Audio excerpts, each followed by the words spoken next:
Fanny, Quoi? les larmes montent, c'est pas possible. Mais vas-y! Non, c'est pas possible, attends.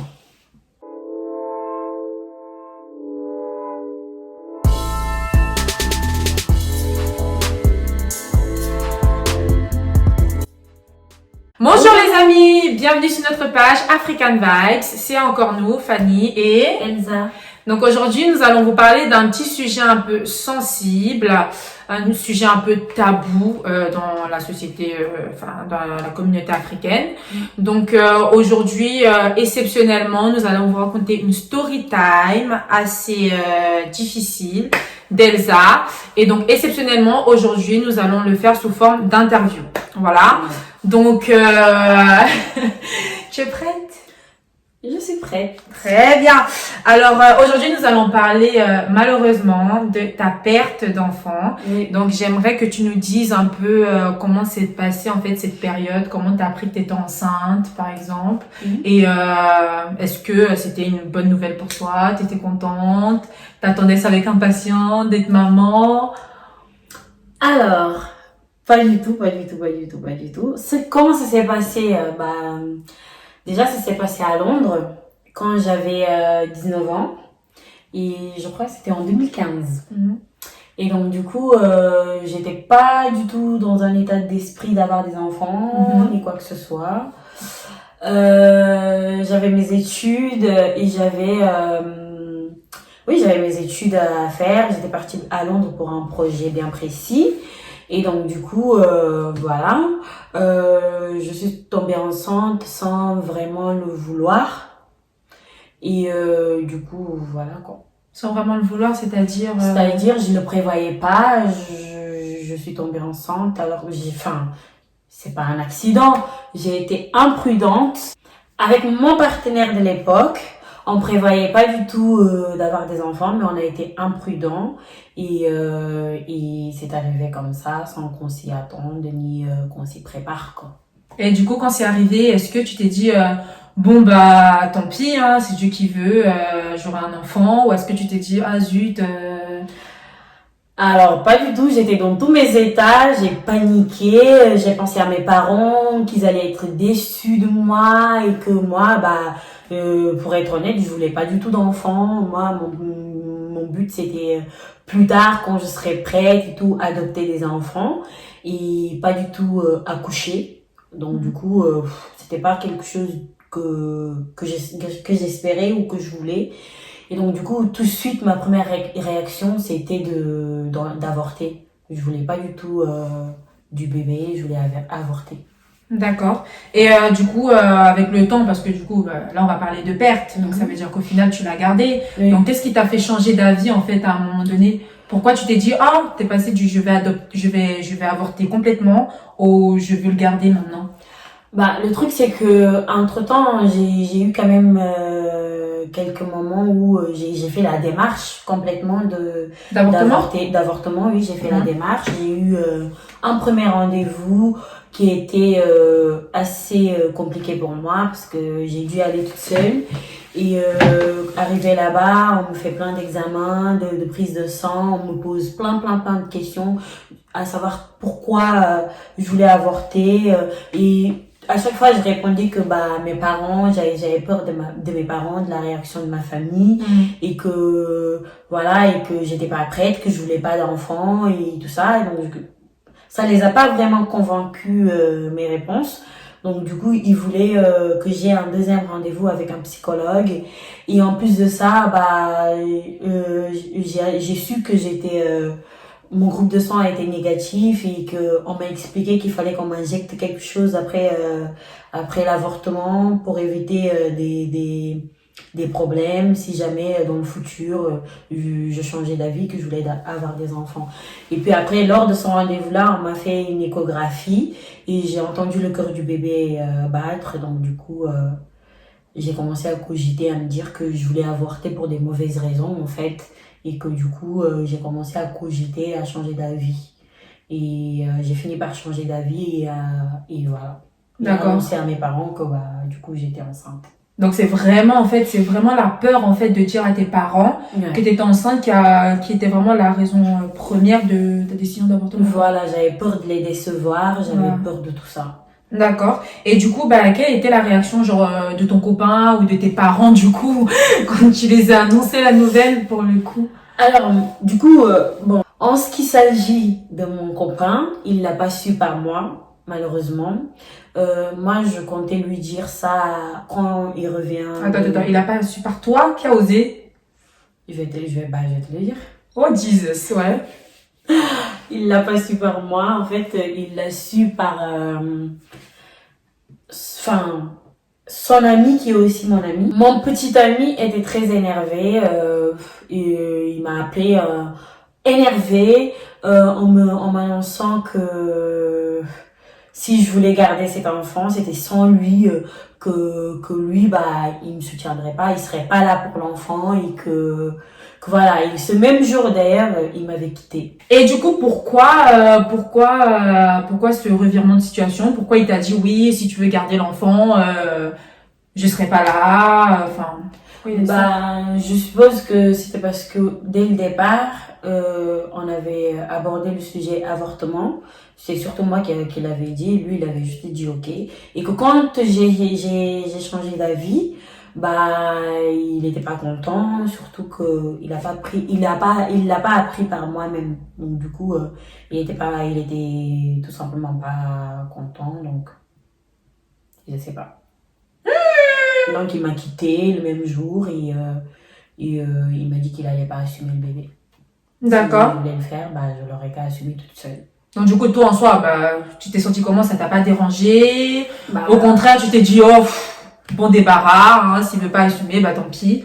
Non, tout de suite non, j'étais dans tous mes états, j'étais triste, j'étais mal, j'arrêtais pas de pleurer, c'était dur quoi, de se dire que à cet âge-là, je vais avoir un enfant et je vais devoir l'assumer toute seule. Après, je te cache pas que je me suis dit que c'est pas possible, il était juste énervé qu'il allait changer d'avis. Mais voilà, j'étais complètement à terre. Oui, surtout rappelons que tu avais 19 ans. En plus, tu vivais à Londres, à l'étranger, loin de ta famille. D'ailleurs, parlant de ta famille, du coup, comment eux, ils ont réagi? Quand j'ai appelé... Maman, papa, je suis enceinte et je vais garder mon bébé. Quand j'ai appelé mes parents pour leur dire, j'ai commencé par dire à mon père, qui m'a répondu est-ce que t'es prête à assumer? J'ai dit oui. Et il m'a dit le petit copain il est prêt à assumer. J'ai dit j'ai menti, j'ai dit oui. Et donc du coup il a dit écoutez, si vous êtes prêt à assumer, que lui il n'a rien à dire. Mais il était quand même très déçu, il était déçu complètement parce que c'était pas ce que j'étais partie faire là-bas quoi. Donc ma mère elle m'a demandé que c'était qui le garçon en question et je lui ai dit que c'était un Guinéen et que c'était un Peul. Et donc elle c'était plus côté ce que les gens vont penser, ce que les gens vont penser, vont dire et tout ça. Donc du coup elle était beaucoup sur le on dit quoi. Voilà, du côté on la vie des gens, plus que la grossesse en elle-même quoi. Donc du coup mon père très déçu. Mais t'as dit que tu as menti à ton père. Mais est-ce que tu penses que si tu l'avais pas dit que le père, si tu n'avais pas menti, si tu avais dit que le père et tout, il a dit que non, il veut plus s'en occuper, nanani, tu penses que ça aurait changé beaucoup de choses? Ah bah oui. Et là, je pense qu'il n'aurait pas réagi de la même manière. Et même plus tard, voilà. Il a eu d'autres réactions. Hein. Moi, c'était vraiment la première réaction qu'il a eue, mais après, il a eu d'autres réactions. Il a eu quoi comme réaction plus tard, par exemple? Par exemple, plus le temps avançait, plus il était énervé, plus il m'appelait, il m'insultait. Mon père, il a vraiment mal réagi par la suite. Il était complètement déçu. Il n'a pas hésité à me le faire savoir de toutes les façons possibles.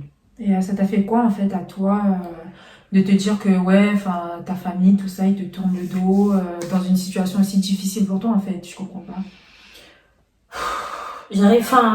Comment vous dire ça?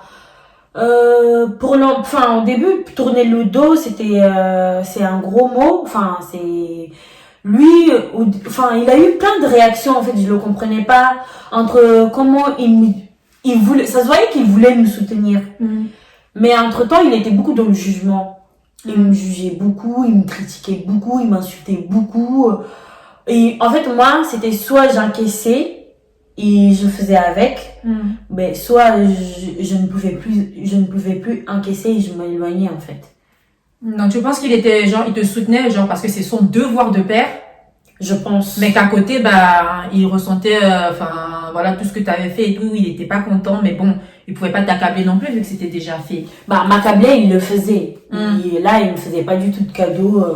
Il était très dur dans ses mots et dans ses dires et tout ça. Donc, il était plus compréhensible par devoir, par obligation. Bah, il se disait que, bah, s'il me laisse comme ça, bah, je vais être complètement livrée à moi-même et perdue. Mais voilà, c'est pas pour autant qu'il était tendre, quoi. Mais du coup, t'as fini ta grossesse où, du coup, à Londres, ou au final t'es rentrée et tout chez tes parents en France? Bah, entre-temps, avec le papa du bébé, ça s'était un peu réglé. On avait pu parler, il a demandé pardon et tout ça. Et ça s'était réglé. Donc, du coup, bah, j'ai dû revenir ici pour un mariage de ma cousine. Puis après, bah, ma sœur et mes cousines m'ont convaincue de rester. Donc, j'ai décidé de rester. Et du coup, j'ai profité aussi pour parler à mon père et lui expliquer à peu près comment les choses se sont passées avec le mec en question. Et de lui dire que le mec viendrait au moment venu se présenter à lui. Ah oui, je vois ce que tu veux dire. Mais lors de la réunion, tout s'est mal passé. Complètement mal passé. Donc, c'était parti dans une grosse dispute jusqu'à... Par rapport à quoi? Par rapport à mon frère et mon père, en fait, avec mon frère, ça s'est très mal passé. On s'est beaucoup disputé, on s'est échangé des mots vraiment très durs, où il a été jusqu'à me menacer de me frapper. Mais bon, après, bah, mon père, vous imaginez bien, il était du côté de mon frère. Et donc, du coup, tout ça m'avait énervé. On m'avait clairement fait savoir que si je n'étais pas contente, je partais, en fait, ici. En gros, moi et mon enfant n'avait pas de place dans cette maison. Moi, encore, ça va, mais mon enfant n'avait pas de place dans cette maison. Donc, du coup, bah, mon enfant, il est en moi. Il n'a pas de place dans cette maison, je n'ai pas de place dans cette maison. Donc, du coup, le lendemain, bah, je suis partie de la maison. D'accord. Donc, en fait, ils t'ont fait venir en France, mais au final, tu te sentais pas à l'aise. Voilà, ok, je vois ce que tu veux dire. Et du coup, bah, comment t'as vécu ta grossesse et tout, loin de ta famille, loin de ta maison en France ici, du coup? Bah, c'était compliqué, hein, je vous cache pas, c'était compliqué parce que j'étais de hôtel en hôtel. Les hôtels n'étaient pas du tout adaptés hygiéniquement et même là où tu te couches, quoi. Voilà, et en plus c'était très éloigné parce que moi je m'étais inscrite là où je prenais des rendez-vous, je les prenais aux alentours de chez mes parents parce que c'est là que je connais, quoi. Et du coup mais j'étais très très loin, donc c'était compliqué. En plus je n'avais plus d'argent pour me nourrir ni quoi que ce soit. Et c'est ma meilleure amie qui des fois et tout me ramenait de l'argent. Et puis ma sœur aussi qui était là pour moi. Mais il y avait des jours où j'étais sans nourriture, où j'étais mal, mais que le papa du bébé, lui, voulait m'envoyer de l'argent et tout pour que je sois bien, quoi. Mais moi, par fierté, je voulais pas, même si on s'était bien entendu, on était bien et tout, mais je voulais quand même pas, j'ai du mal à manger l'argent d'un homme. Donc, oui, mais je veux dire, tu dis que tu as du mal à manger l'argent d'un homme, mais c'est l'argent du père de ton enfant, et tu étais en besoin aussi. Donc pourquoi garder cette fierté et dire non, je veux pas? Après, c'est mon caractère, c'est moi, même si je savais que c'était vraiment nécessaire, que j'en avais besoin. D'accord. Donc tu te rends compte que tu étais bête là. Je suis désolée, j'étais obligée. Oui, mais bon, après, à cette époque-là, moi je suis très fière, je suis très fière, même avec mes parents. Après, quand j'étais partie et tout, mon père il m'a appelé, mon frère, on disait à tout le monde de me parler que je revienne à la maison. J'avais été catégorique, j'ai dit non, moi on me dégage pas de chez soi, puis pour après me dire reviens quoi, enfin, un minimum. Et donc j'étais vraiment prête à me débrouiller toute seule, quitte à passer par de mauvais moments, mais au moins j'aurais dit j'ai tout fait toute seule et j'ai eu tout toute seule, j'ai pas eu besoin. Demain ils vont pas me dire ah c'est grâce à nous, c'est grâce à nous, c'est grâce à nous. Tu vois ce que je veux dire? Donc même le papa du bébé, je voulais pas qu'il dise et tout un jour et tout il me sortent, c'est grâce à moi et tout, si tu manges, tu vois ce que je veux dire? Donc voilà, non. C'était bête, je le sais, mais très bête, hors de question. N'hésitez pas à lui dire en commentaire que c'était vraiment très très bête comme réaction. Et donc ouais, du coup, à chaque fois qu'il me disait qu'il allait m'envoyer de l'argent et tout, il me demandait les trucs pour m'envoyer de l'argent, je trouvais toujours des oui, je vais te donner, oui, je donnais jamais. Et à chaque fois, il me disait Elsa et tout, vas-y, donne-moi le numéro de compte, je te dépose de l'argent. Je disais non, oui, je vais te donner, oui. Mais en fait, tu donnais jamais. En fait, il donnait jamais. Il me l'a répété plusieurs reprises, mais à un moment donné, il a lâché l'affaire, quoi. Après, il savait pas aussi exactement que il savait que j'étais pas chez moi, que j'étais dans des hôtels, mais il savait pas que c'était dur, que c'était aussi dur. Enfin, il y a eu un jour où j'ai craqué, j'ai pleuré au téléphone avec lui, je lui ai dit, mais genre je lui ai pas dit et tout, je mangeais pas des fois. Tu lui disais pas ça? Non, ça je lui disais pas parce que si je lui dis, il va me dire, il va insister pour m'envoyer de l'argent. Donc des fois tu restais quand même sans manger alors que tu étais enceinte toute la journée. Et ça avait pas de répercussions au niveau de ta grossesse ou... Bah après je pensais pas, à cette époque-là je savais pas si ça avait ou pas. Après je veux dire je restais pas 2 jours sans manger non plus. Je pouvais rester un jour sans manger et le lendemain j'avais à manger. Entre temps mon père il était parti en Afrique. Et donc, du coup, des fois et tout, je venais à la maison pour voir ma mère parce qu'elle était assez inquiète. Donc, je venais à la maison pour voir ma mère et puis après, je profitais pour manger. Ou sinon, ma meilleure amie me ramenait à manger. Et je pense qu'aussi, des fois, ma soeur, elle me donnait de l'argent, un truc comme ça, aussi 10 euros, un truc comme ça. Et je pouvais manger avec. Mais il y avait des jours où, c'est vrai, j'étais restée sans manger et avec ma faim jusqu'au lendemain et tenir et puis voilà. Non, mais je dis ça parce que je connais des copines autour aussi qui sont enceintes et j'ai vu certaines copines avec leur grossesse. Et franchement, je peux vous dire que rester une journée sans manger pour une femme enceinte, j'ai l'impression que pour elle, c'est la fin du monde, en fait. Donc, c'est pour ça, en fait, je me demandais si, du coup, ça avait, parce que t'as dit, à ce moment-là, tu savais pas. Mais est-ce que, avec le temps, tu as appris que le fait de pas manger peut-être et tout avait des répercussions par rapport sur ton bébé ou des trucs comme ça? Bah c'est sûr que oui. Et après moi je m'en suis beaucoup voulu. Je me suis dit que après quand je l'ai perdu le bébé, je me suis beaucoup dit que c'est moi qui a tué mon bébé, c'est de ma faute, des trucs comme ça. Je me suis fait beaucoup de reproches et que voilà quoi. D'accord. Et parlant de cette perte, du coup, comment s'est passée cette perte? Comment tu l'as vécue? Comment c'est passé ou comment je l'ai vécu? Bah, plutôt comment ça s'est passé la perte, genre oui. Bah la perte, c'est juste un jour, un soir où je suis partie me coucher comme tous les autres soirs, où je sentais mon bébé bouger et sans problème. Sauf que le lendemain, je me réveille avec des douleurs atroces au dos et au bas-ventre. Mon ventre avait pris beaucoup de volume alors que j'avais pas un gros ventre de base. T'étais à combien de mois? J'étais à 5 mois et demi à peu près. Je saurais pas vous dire si c'est 5 mois, mais c'était une semaine avant mon 6e mois, je crois. D'accord. Une semaine avant mon 6e mois, je crois. Et donc, du coup, ouais. Et ce jour-là, j'avais mes rendez-vous, même à l'hôpital aussi, j'avais un rendez-vous, un truc comme ça. Et j'avais très très mal, mais c'était vraiment insupportable. Mon ventre était dur, il me faisait trop mal. Donc du coup, j'ai été à mes rendez-vous, puis après je suis partie à l'hôpital et je leur ai expliqué ma situation. Et depuis que je m'étais réveillée, je ne sentais pas mon bébé bouger. Mais bon, après je me suis dit, c'est pas grave. J'ai dit quand même aux médecins, aux infirmières à l'hôpital, et je leur ai expliqué à quel point j'avais mal.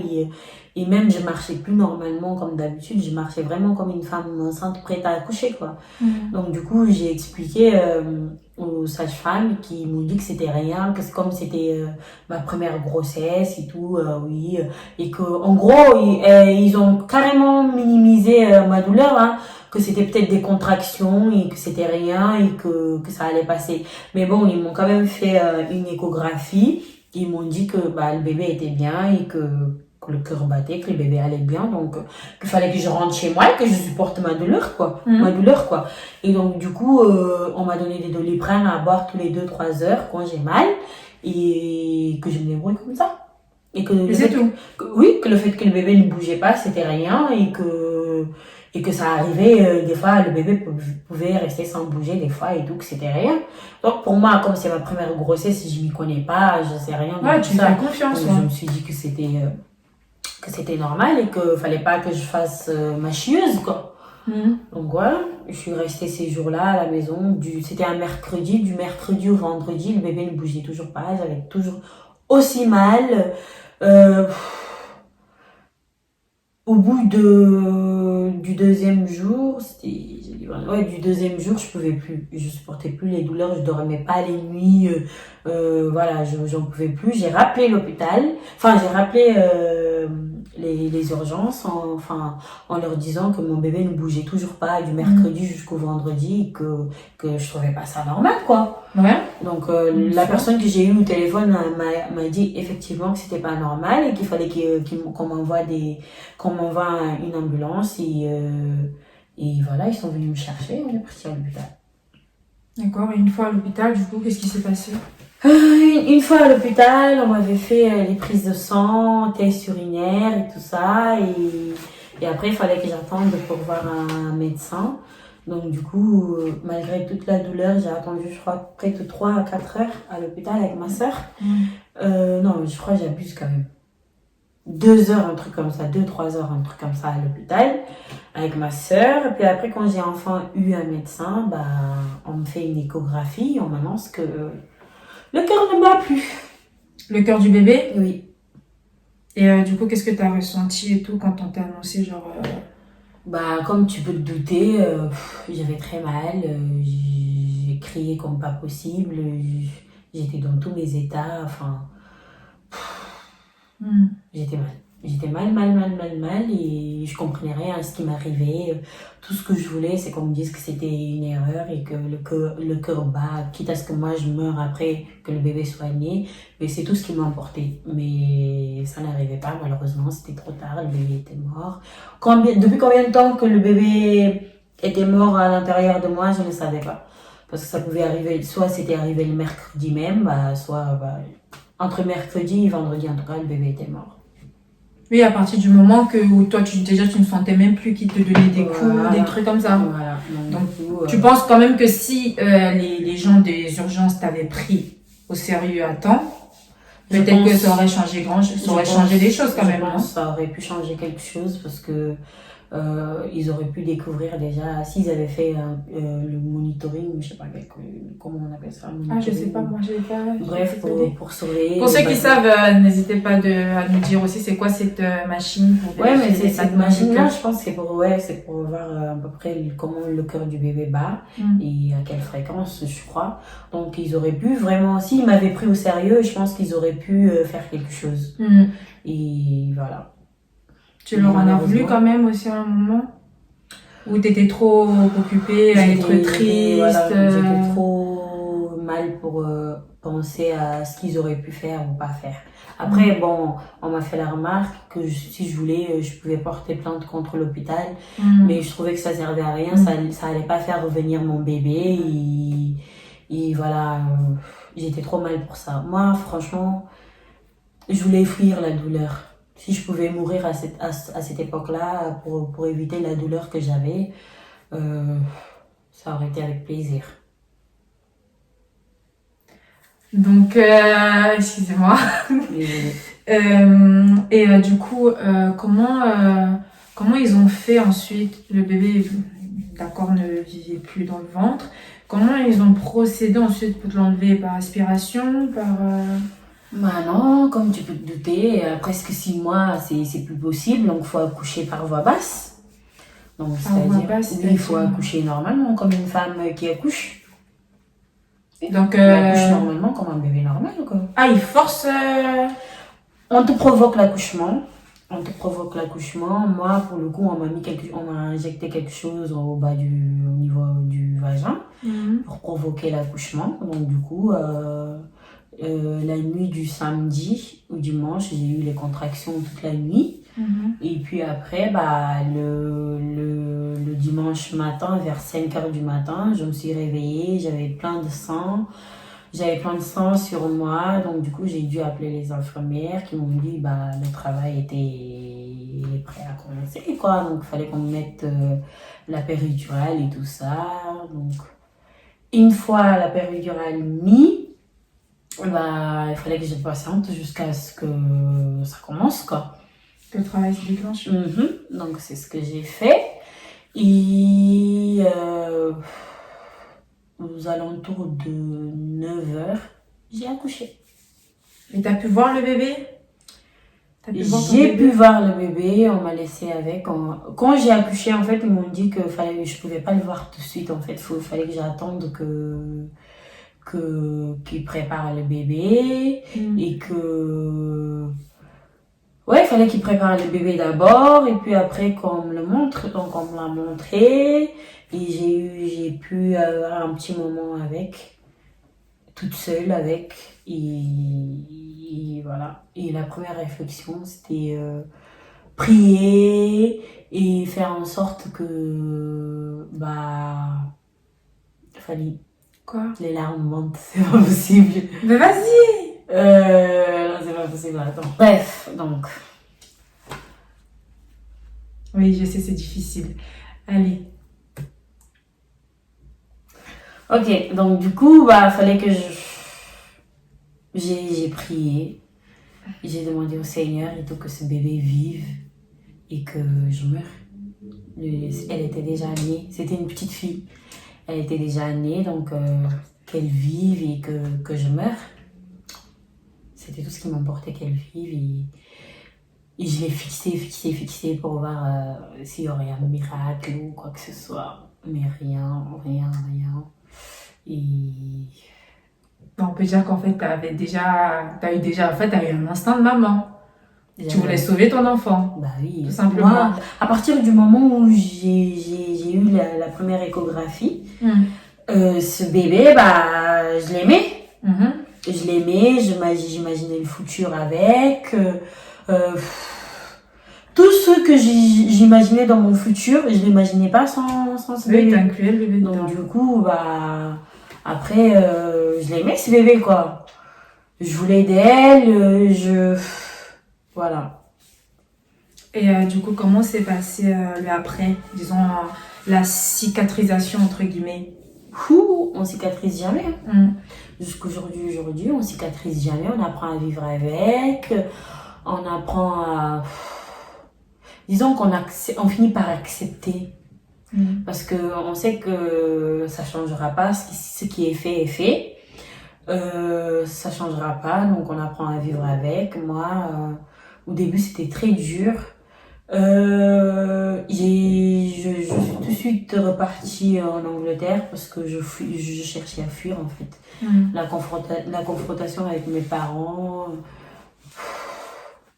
En fait, je sais que tout de suite après, moi, ma mère, je l'ai un peu fait la misère. C'est-à-dire que je supportais pas qu'on me parle de ça. Au début, c'est moi-même je supportais pas. Et puis après, en fait, je suis passée par plusieurs étapes différentes. Je saurais même pas comment te décrire les choses. Ouais, les étapes du deuil, les fameuses étapes, colère et j'en voulais à Dieu, j'en voulais à tout le monde. À un moment donné, j'en voulais à mes parents, même si, voilà, je les en ai voulu, je m'en suis voulu, surtout moi, je m'en suis beaucoup voulu. Et voilà, et surtout quand on me posait des questions du genre, oui, est-ce qu'il y avait quelque chose que tu as fait qui aurait pu provoquer ça et tout. Bah, moi, je sais pas du tout ce que j'ai fait, et sachant que je sais pas ce qu'il faut faire et ce qu'il faut pas faire. On me demande, est-ce que tu as mangé quelque chose qu'il fallait pas? Je sais pas. Je saurais pas dire ce que j'ai mangé exactement qui aurait pu provoquer ça. Mais bon, à l'hôpital, ils ont fait l'autopsie. Ils ont analysé le placenta, un truc comme ça, il n'y avait rien. Et au niveau du placenta, il n'y avait rien. Et puis aussi, ils ont fait l'autopsie. Et j'ai pris, attends, ça s'est passé en 2016. J'ai pris à peu près un an. Plus d'un an même, c'était en 2017 que j'ai été chercher les résultats de l'autopsie. Parce que quand je vous dis j'ai fui, je suis repartie et j'ai vu qu'encore plusieurs de mes aventures après la grossesse. Et donc du coup j'étais vraiment mal, mais après j'ai été chercher les résultats de l'autopsie qui a révélé que j'avais des cailloux de sang dans le placenta apparemment. Dans le cordon ombilical. Voilà, j'avais des cailloux de sang, donc qui bouchait, tu sais, quand tu manges, ce que tu manges, il y a une partie qui va pour le bébé. Donc, du coup, bah, il n'y avait plus cet échange-là. Donc, c'est comme si je mangeais, mais que le bébé ne mangeait pas. Donc, du coup, bah, ce qui a fait que je l'ai perdu. Mais après, on m'a fait aussi d'autres analyses pour savoir ce qui a provoqué ces cailloux de sang dans mon corps. Bah, ils savent pas. Ils savent pas? Oui, jusqu'aujourd'hui, ils savent pas. Ils savent pas si c'est quelque chose qui peut se reproduire dans une future grossesse ou pas. Donc, si dans le futur je tombais enceinte, bah, c'était quelque chose qu'il fallait surveiller. Parce qu'ils savent pas si ça peut se reproduire ou pas. Est-ce qu'on peut dire que genre dans ton entourage, les gens de ton entourage, quand tu es peut-être reparti à Londres, tout ça, ils t'ont un peu aidé à surmonter les choses? Ou alors tu as dû surmonter cette étape toute seule, genre entre guillemets, genre? En ce qui concerne la famille, j'ai dû le surmonter toute seule parce que je me suis mise à l'écart d'eux. C'est moi, même avec ma sœur, j'avais vraiment coupé contact un peu avec eux. Enfin, couper contact, c'est un grand mot parce que j'avais pas le choix non plus. C'est-à-dire que j'avais plus de téléphone ni rien pour les contacter. Donc du coup, je l'ai fait pas toute seule. J'ai eu une amie qui m'avait accueillie chez elle quand je m'étais retrouvée à la rue à Londres. Et du coup, qui m'a accueillie chez elle et même quand j'étais repartie encore, j'étais encore une deuxième fois à la rue. Et elle m'a encore accueillie chez elle. Donc c'est elle qui m'a plutôt aidée à surmonter ça parce que je pleurais tout le temps. J'étais tout le temps mal, en dépression. Donc c'est-à-dire que des fois et tout, vers 5h du matin, je pouvais me réveiller et pleurer. Et des fois, je dormais pas du tout. Donc du coup... Elle m'a aidée, elle me reboostait beaucoup, elle me disait de prendre sur moi et que c'était pas la fin du monde et qu'il fallait que je me ressaisisse et que la vie continue et qu'il fallait que je sois forte. Donc elle me conseillait beaucoup, elle me guidait beaucoup. Elle a fait en sorte que je me ressaisisse, que j'ai la volonté de vivre et de poursuivre, quoi. De continuer. Voilà, et donc du coup, elle m'a beaucoup aidée, mais franchement, ça a vraiment pris du temps. Ça a pris du temps parce que jusqu'aujourd'hui, j'ai encore de moins en moins. En fait, à partir du moment où j'ai tapé une grosse crise, où j'ai fait quelque chose de vraiment très stupide et très bête, et qu'il y a une dame âgée qui a des enfants et qu'elle aussi, elle l'a vécu. Elle m'a expliqué qu'elle l'avait vécu et qu'il fallait que j'aille de l'avant, que j'arrête de me faire du mal, que j'arrête de tout le temps pleurer. Parce qu'elle me dit qu'à chaque fois que je pleurais, qu'en gros, mes larmes qui coulaient, ça brûlait la peau de mon bébé. Donc ça m'a fait un tic. J'ai dit, depuis tout ce temps, je fais que de brûler la peau de mon bébé. Donc du coup, j'ai arrêté.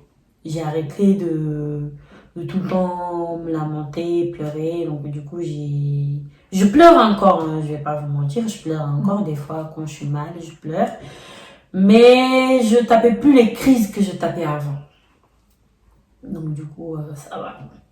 Et donc aujourd'hui, avec ton expérience de femme enceinte et tout ça, quels conseils genre tu pourrais donner aux mamans ou aux futures mamans qui auront leur premier enfant? Quels conseils tu pourrais leur donner?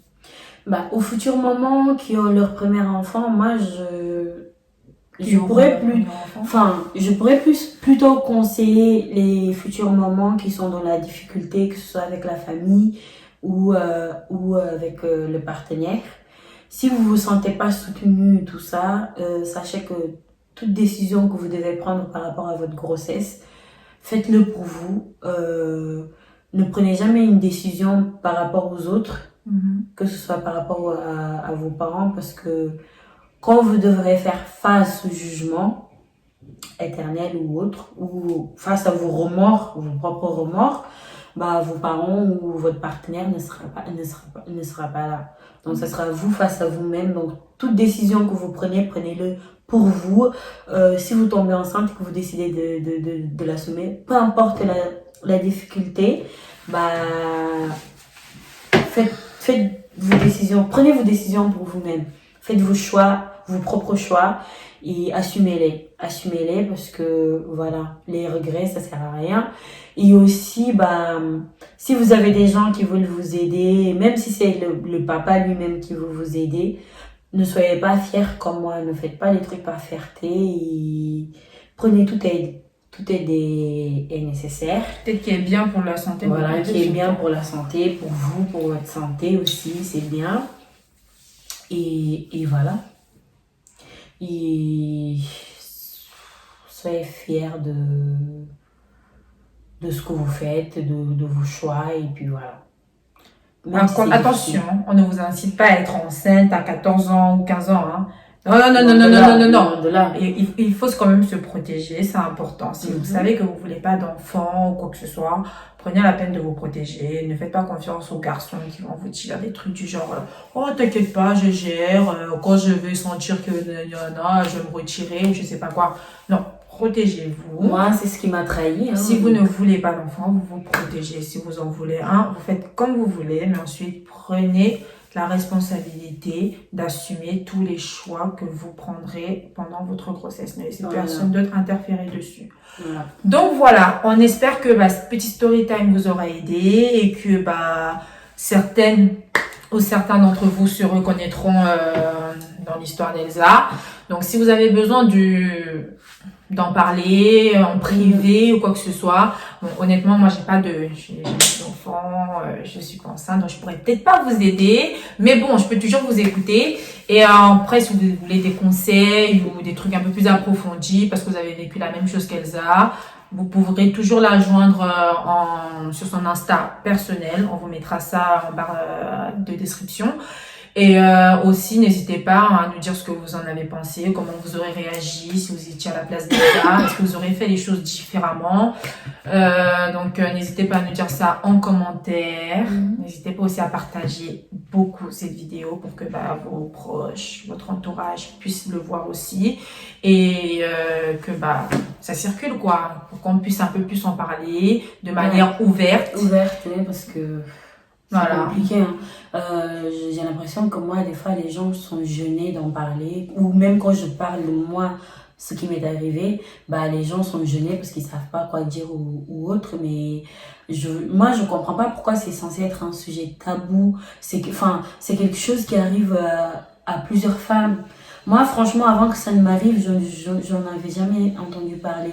Et par la suite, à chaque fois et tout, que tu essayes de parler avec quelqu'un et tout, des fois et tout, t'entends, moi aussi ça m'est arrivé et tout. Mais sinon, si tu le dis pas, personne t'en parle. C'est bizarre, on dirait c'est un secret. Moi, depuis que ça m'est arrivé, même avec ma famille, on n'en parle pas. On fait comme si ça ne m'est jamais arrivé. On fait comme si j'ai jamais été enceinte, que j'ai jamais eu d'enfant ou quoi que ce soit. C'est limite un secret. Et je vois pas pourquoi c'est un secret. Cet enfant fait partie de ma vie. Voilà, c'est un bébé à part entière. On le minimise des fois. On minimise, on fait comme si que c'était pas si il est pas là, ça compte pas. Voilà quoi, que c'était pas un bébé, que fallait passer à autre chose. Ou des fois on fait des remarques et des fois et tout. T'auras d'autres enfants ouais. C'était pas encore un bébé. C'était pas encore un bébé. Écoutez, peut-être pour vous c'était pas un bébé, mais pour moi c'était un bébé. Je l'ai senti bouger en moi. C'est mon bébé. Je l'ai même enregistré à la mairie. Donc, pour vous dire que c'est un bébé à part entier. Vous allez à la mairie, moi, mon bébé, il existe, hein. Donc, du coup, mon bébé a un prénom, elle a un nom de famille, tout ça. Donc, c'est un bébé. Donc, du coup, on minimise beaucoup, mais je vois pas pourquoi on minimise. Franchement, il y a des trucs vraiment, ça m'énerve et voilà. Ne dites jamais à une femme qui a perdu un enfant que c'était pas un bébé. De toute façon, tu auras d'autres enfants. J'aurai d'autres enfants, mais ces enfants-là ne seront pas là pour remplacer mon bébé. Donc voilà. Il y a aussi des femmes et tout, quand ils perdent un bébé comme ça, ils veulent tout de suite, elles veulent tout de suite boucher le trou, genre faire un autre bébé derrière pour remplacer le bébé perdu. Après, bon, je pourrais pas dire si ça marche vraiment ou pas, mais prenez le temps de faire votre deuil. Même si ça prend tout le temps du monde, prenez le temps de faire votre deuil avant de penser à faire un autre bébé. Le bébé que vous allez faire ne doit pas être là pour remplacer celui que vous avez perdu. Je sais pas si vous comprenez ce que je veux dire, mais ça, c'est pas censé être un remplacement. C'est censé être un bébé que vous désirez parce que vous le voulez et non pas pour remplacer celui que vous avez perdu. Donc voilà. Donc n'hésitez pas à partager un maximum et laissez-nous en commentaire vos réactions. Et aussi, on vous a parlé de défis. On a dit chaîne, story time, défis. Donc, les défis là, ils sont où? Les défis, ils sont où? Hein? On attend les défis tout le temps là en commentaire. On voit aucun défi, on voit vos réactions, on voit vos Fabienne a raison, vous êtes belles les filles, machin. C'est pas ça qu'on vous a demandé. On vous a dit des défis. Donc, prochainement, on espère qu'on vous fera une vidéo défi. Sinon, ça sera encore une story time. Et donc voilà. Donc nous, on aimerait bien faire aussi un peu de challenge, quoi. On a envie de faire des challenges. On veut relever des challenges. Donc, n'hésitez pas à nous envoyer des défis, hein. On vous attend. On lit tous vos commentaires. On essaie de répondre à tous vos commentaires aussi. Donc voilà, on vous fait plein de gros bisous et on vous dit à la semaine prochaine ou surprochaine ou dans un an. Elle est trop bête. Bon, tu fais le fameux African Vibes, on fait plein de African Vibes, vous fait plein de bisous. Bisous, à la prochaine.